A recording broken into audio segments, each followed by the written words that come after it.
ที่อยู่ต่างประเทศล่ะก็บ่มีเวลาต้มน้ำซุปเนาะอันนี้ช่วยได้เด้อน้ำสต๊อกเฝอนี่ก็คือหน้าตาที่ได้เส้นหมูใส่เนาะเฝอลาว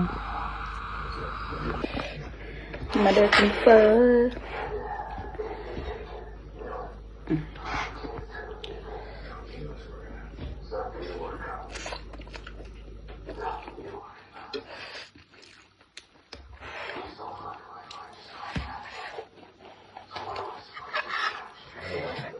พี่กะปิด้วย